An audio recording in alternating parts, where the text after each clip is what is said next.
Thanks for joining us for another edition of Weekend Winners, proudly brought to you by 1Equine. For the equine athlete, we go back to Albion Park on Saturday night.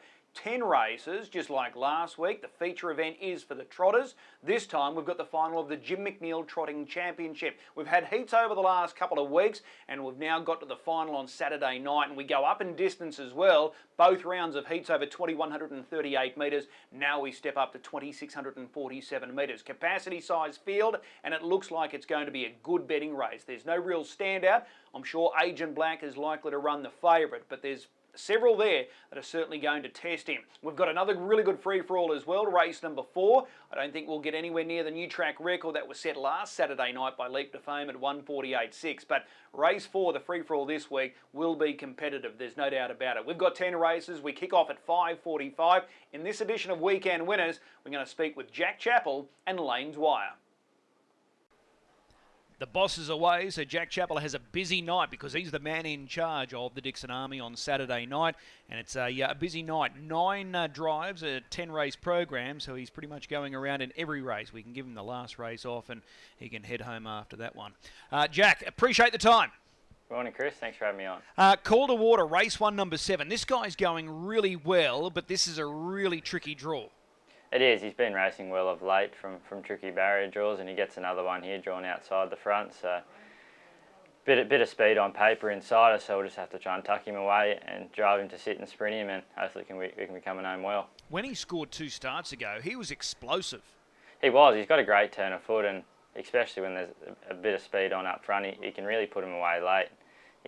He can be versatile at times. He can come from in front or behind, but we'll have to tuck him away early here with the strong tempo early, I reckon. All right. Always hard to predict what sort of tempo we're going to get. But when you look at that front line, there's a lot of power there. So no doubt you're hoping the harder they go early, the better. Yeah, definitely. There's a great combination for a bit of speed. There's a few runners that hopefully look to hook up early and create a strong tempo. There's no standout in this race. So given how this race unfolds with the tempo and the like, any horse can win. Yeah, that's right. It's a very even race on paper, so whoever probably gets the best run and trip's going to be the winner. All right, well, that's Call to Water, race 1, number 7. Let's go across to race 2, Risk Taker. Now, speaking of horses in form, he's low-flying himself. He's going for 4 in a row here on Saturday night. He's got to overcome a tricky draw inside of the second row. You can't knock this horse right now. No, he couldn't be doing any more of late. His form's been super. He's drawn inside the back row on Saturday night, which isn't ideal. The horse he's following out isn't the quickest beginner, so it's a bit tricky on paper, but definitely got the right horse to take it out. That horse that you are drawn to follow out, you know really well. I do, yeah. I qualified him for the final as well at Redcliffe last Wednesday night. So. All right, well, this is the up to NR75 final. They're always good races, good prize money up for grabs here. We were just talking about tempo in that first race. Do you think you're going to get a good tempo in this race? I think so. There's a few runners drawn in the middle of the front line that they could either sort of fold across and not do too much, or hopefully to play into my hands they could hook up a bit early, and similar to the first race, we've got to hope for a bit of early tempo to get into it. So you'll know your fate by the end of the first quarter, say? Yes, definitely. If it's pretty controlled early, it's going to make it hard to get into it, but if they're still rolling by the end of that first quarter, he's got a great turn of foot late, so that'll play into our hands. Is it just a maturity thing with Risk Taker, the way he's struck form and the way he's holding form? Is it just a maturity thing? I think so. He was a nice horse last season, and he's just come back even better. He's been able to hold his form and be at a great level for a long period of time this far. Okay, well, that's Risk Taker in a race 2. What about race number 3? This is the Band 5 pace. Captain's Pick, another horse that's going really well. He's consistent of late and he comes up with a good draw. He can be a real threat here. He can for sure, Chris. He's been racing well of late, and he's got the barrier draw to take advantage of that. So the horse to my inside is a quick beginner in 5 Storm Red, which we probably can't get across yet early, so we're just going to come out as good as we can to hold a forward position. But I think we can land a handy spot from the 2 gate and be in the finish late. Okay, what are your thoughts on the distance? 2,138 metres. This seems like it's his pet trip. It does. He lacks that high point-to-point speed. So over the 21. He likes to get into a bit of a grind and just whack away. So the 21 is his preferred distance. All right. There's no standout in this race either, is there? No, again, it's a very even race. So hopefully we can be in the finish. All right, well, that's captain's pick there in race number 3. Race number 4, this is the Open. You're back behind Tim's a Trooper, and he's in really good form. You can't knock the way he's going. He's been placed his last 5 or 6 runs now. Terrific last week. No, that's right. He couldn't be doing any more. A lady was sectionally, he was great last week. So a nice soft draw on the fence. It should play out well for him. All right, so how does this race shake out early? Manila Playboy's the horse you're drawn to follow out. He's okay. There's a bit of speed drawn to his outside, so how hard do you think they'll run it early here? Yeah, I think it'll be a genuinely run race early, as most of these Open races are. So hopefully Manila Playboy generally leaves the arm pretty well, so hopefully it's got enough speed to hold the main ones out. And if they choose to sit on Whisper a Secret 3 fence, isn't the end of the world in a race like that, but he'll be coming home strong no matter if we're behind the leader or 3 fence. All right, so even if you are 3 fence, he's still good enough to win? Yeah, for sure. I don't think it's the end of the world if we land there. He's got a great turn of foot. Okay, so again, he was off the scene through injury for a fair amount of time. He's got back into that racing routine, and he's just thriving on it right now. Week in, week out, he's always putting in. He is. He's a great open class horse, and every week he's just getting a bit fitter and stronger and putting in great runs week in, week out. Okay, being a mile, and as you said, they normally run at a bit of tempo. I'm tipping they're not going to go track record time like we saw last week, but it's still going to be a fast run race. Yeah, for sure. They won't be loafing early, and generally there's a good speed throughout in these open class races. All right, race number 5. This is the quali, and he's one of your favourites, this guy English Dance. You've won countless races with him, and he comes into this race as a last start winner. Is this a suitable Saturday night assignment for him? He's been racing well in the midweek grades at Redcliffe, so it definitely is a step up in grade, but he's been doing as much as he can in them midweek races, so it'll be interesting to see if he can handle the step up in grade or not. Tell me this, just the way he's going at Redcliffe, it looks like his gate speed's improved. Is that fair, or is that just a mistruth? No, his gate speed is improving. He's been leaving the arm pretty frequently each week, so each time he's doing that he's getting a bit keener, and he's really wanting to run the arm at the moment, so we're going to need a bit of speed on Saturday night. The runners to my inside all leave pretty well, so we'll have to slide forward, I think, from the gate and try and land in a handy spot. In a few of those races at Redcliffe, you've asked him to leave hard, and he's responded. He's been able to punch through and hold, some really speedy types. So it looks like he is improving. But as you said, it does look tricky, this draw. It does. It's a tricky gate at the best of times with a quick beginner, and especially with the ones to our inside, we're probably just going to have to slide forward and get in a position where we can. It's a bit tricky on paper. It could go either 2 ways. We could be sliding back or sliding forward. We're just going to have to come out and see how it plays out. All right. Feature race on Saturday night is the Jim McNeil Trotters Championship Final. You're going to drive Banff. Now, he was super impressive taking out his heat last week. I suppose they're all in the same boat to some degree here. Most of these are all unproven at the trip. Do you think he can run 2,600 metres? I think he can. He's run a few nice placings over that trip. It's definitely going to be a step up for most of them, so it'd be interesting to see how they handle it. Yeah, and like I said, even the favourite, Agent Black, he's unknown at the 2,600, so if they do run along here, some of these might get found out quickly. Yeah, definitely. It's if there's a genuine pace early, it can be made for some of the back markers for sure.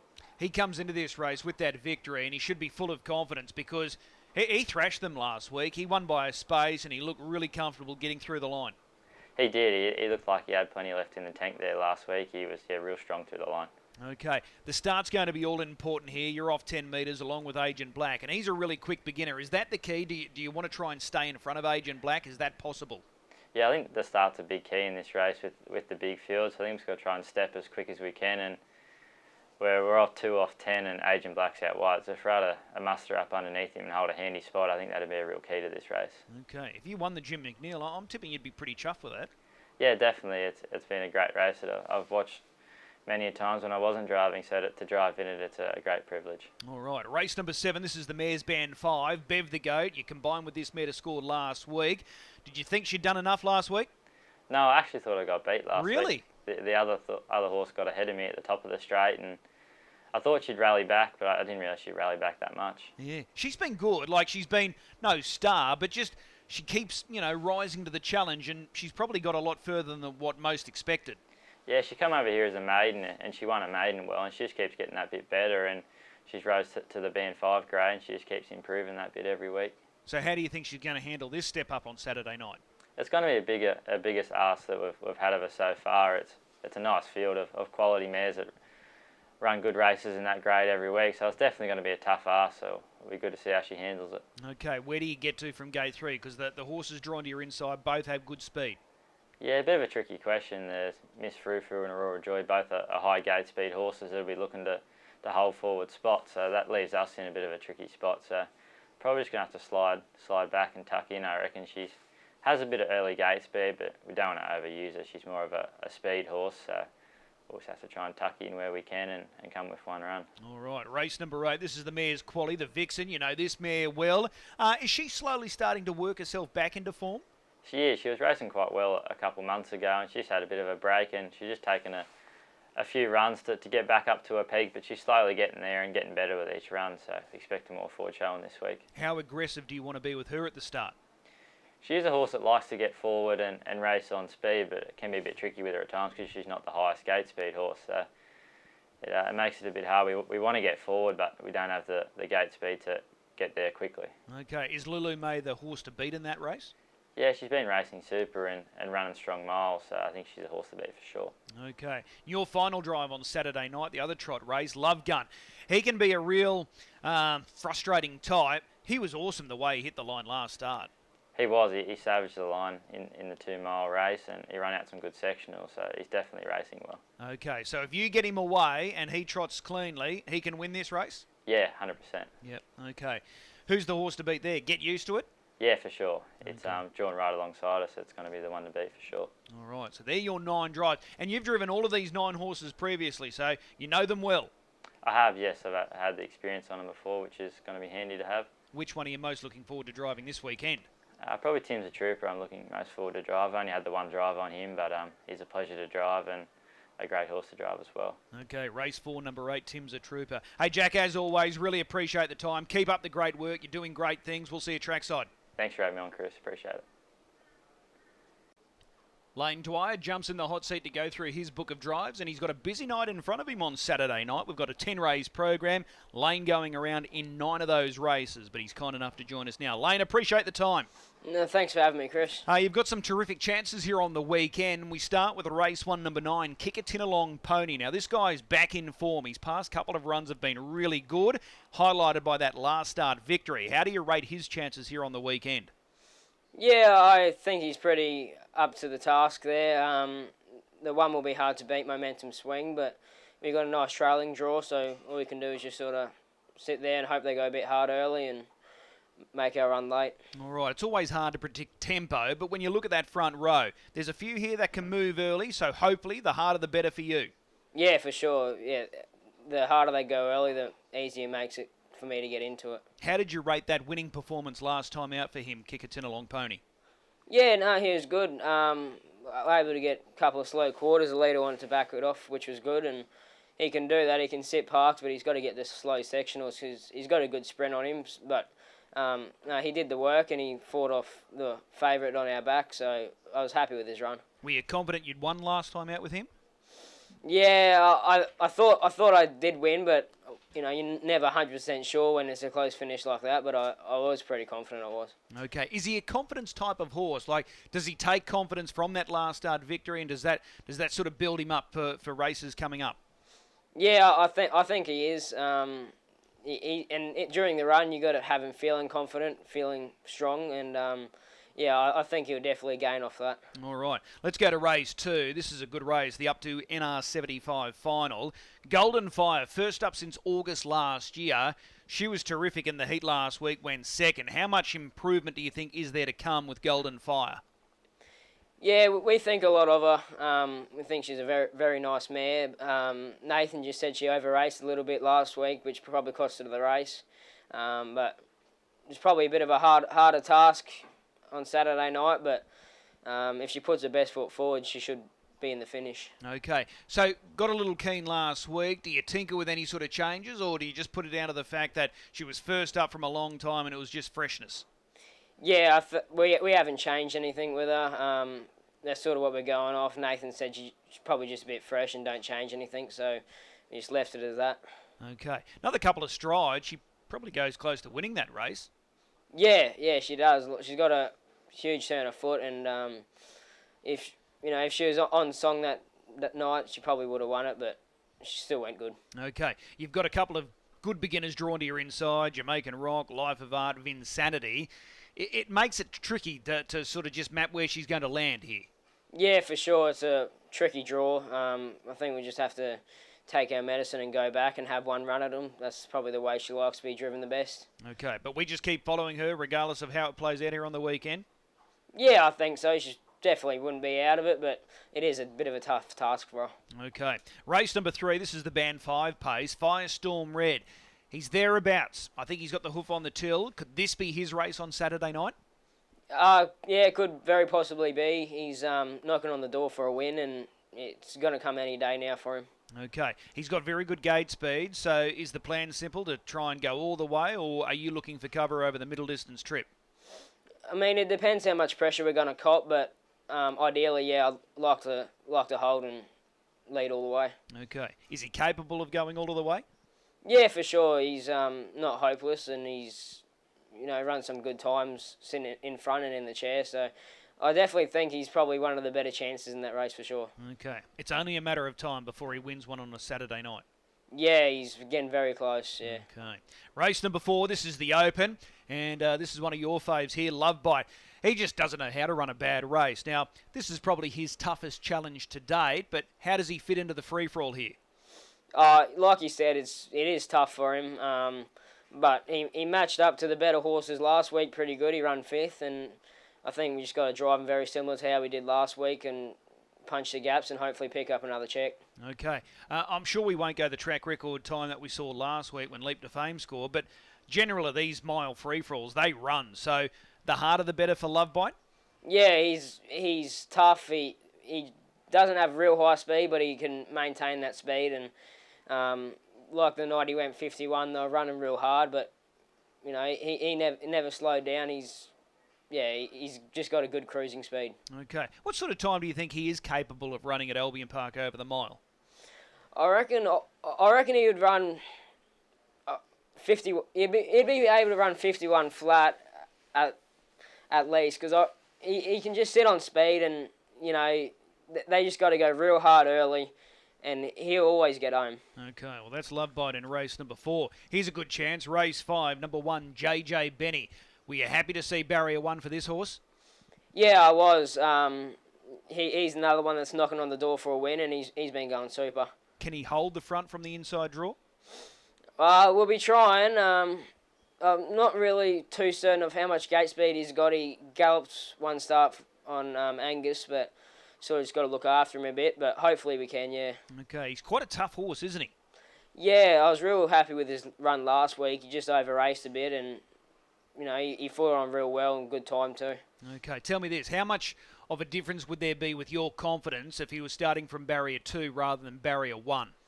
I would be a lot more confident. It's just the fact that he just got to look after him a little bit at the start. But, hopefully we can just hold our spot early and be competitive.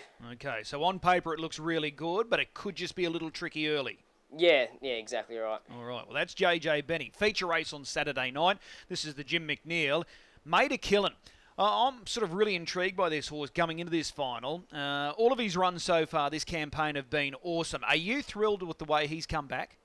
Yeah, no, real happy. Like last week I probably should have gone a bit earlier and he probably would have run a bit closer, but, you make mistakes, but he never let me down. He, hit the line real strong. Okay. Many of these are unproven at the trip. I think there's only 1, 2, 3 tops that have run and won at 2,600. Your guy's yet to prove himself at this trip. Do you think he's good enough to win at 2,600 metres? Yeah, I do. I think he raced 2,300 down south and he won there. But he probably not doing any work on him. He would handle it. But if you have to do a bit of work, he probably isn't tough enough for that. But driven quiet, he should outrun him. Okay. There's a few here that are really questionable at the 2,600. So does that enhance your chances if you're confident your guy can run 2,600? And if they are rolling along here at a genuine tempo, there's going to be some tired horses. Yeah, don't want to sound too confident, but I think he should be there. And looking on paper, they should run along a bit. There's some trotters in there that like to bowl along, and trotters there that aren't that tough either. So I think we just got to drive them as quiet as we can, and then just give them run. Okay. Agent Black, is he the horse to beat? Yeah, I think so. But the thing probably that's not in his favour is the journey. I don't think he's overly strong. He's definitely the horse to beat. But if he can get the slow sectionals, he'll be very hard to beat. Okay, but your guy's a genuine chance. Yeah, I wouldn't leave him out of it, that's for sure. Yeah, he's going particularly well, there's no doubt about that. So that's made a kill in there in the Jim McNeil. Let's go across to race 8. Pet Kitty. Is she just proving to be a little frustrating at her past couple of starts now? Yeah, she's been having trouble with her steering. So I've changed a bit of gear. Well, we changed a bit of gear last week, and then she wouldn't score up because she couldn't see the field in front of her. So I've changed the gear again and hobbled her yesterday, and yeah, she steered good, so fingers crossed we're back on track. Okay, so with this draw, you're just hoping for a genuine tempo, and hopefully she just sails down the outside? Yeah, pretty much. That's all we can really do, and I know she's capable of it. Yeah, she can win this race. If she brings her best, she's definitely good enough. Yeah, for sure. We think highly of her, but the last few runs have been a bit disappointing. Okay. Race 9, this is the other trot. You drove Sir Fahrenheit last week in the marathon. He was really good. Yeah, I was real happy with him. He was just looking for room. Just drove him very quiet first up, but yeah, I was absolutely stoked with him. Okay, so he's on a quick backup, 7-day backup. How do you think he bounces out of that marathon? He's back to the 2100. He's off the back mark. How do you think he handles it second up? I think, yeah, the first run would have done him a world of good. He should hopefully he feels a bit sharper. But, yeah, I'm not worried about the quick backup at all. Okay. He's got good speed, so he's going to be a threat here, isn't he? Yeah, I think so. He's definitely not out of that race. All right. And what about the last race, Sweet Agenda? This is the Mayor's Open. Riley Rainbow likely to start the favourite here, but Sweet Agenda's going well. Does she rate for you? Yeah, she's definitely a top 3 chance, I think. Okay. Do you run the arm early, or do you just sort of grab up? Well, it's sort of hard because depends how much work we're going to have to be doing early. I think we got to slide the first 50, just see how hard we're going to have to burn to get to where we want to be. But, yeah, she's probably not that strong, but if we can get handy enough, she'll be definitely thereabouts. They could run a bit of time here. Yeah, I think they will, and she can sit on speed good, so ideally it'd be good to be behind leader. Okay, so if she doesn't run top 4, you're disappointed? Yeah, I think so, yeah. Okay. It's a good book of drives for you, Layne, on Saturday night. Which one are you most looking forward to? Probably have to be Firestorm Red, probably. He's not far away. Okay, race 3, number 1, Firestorm Red, but hopefully there's a few other winners there for you on Saturday night. Hey, appreciate the time. Keep up the good work, and we'll see you trackside. Yeah, thanks, Chris. A big thanks to our 2 drivers, 2 young guns here in Queensland, Jack Chapple, Layne, Dwyer, doing great things. So hopefully there's more success coming their way on Saturday night. Their time was very much appreciated. We've got to find a good thing or 2 for the program this weekend, and I think I've found one that might be a little bit of value. I'm really keen on the chances of race 3, horse 4, Throw Your Arms Around Me. The first up run was enormous. Last week, as we learned from Adam Sanderson, barrier 1, it was just the wrong gate for him. So he moves out a few spots here on Saturday night. He's back up to 2,138 metres, and he was luckless last week in that opening race on the card. I think if he has any luck going his way on Saturday night, he can score. And I think he might be backable. He could be each way odds. So race 3, number 4, Throw Your Arms Around Me. That's going to be our play for Saturday night. 10 races in total. The feature is race number 6. That's the Jim McNeil. Our first race, the first of 10, getting underway at 5:45. We'll see you trackside. If you are gambling this weekend, please do so responsibly.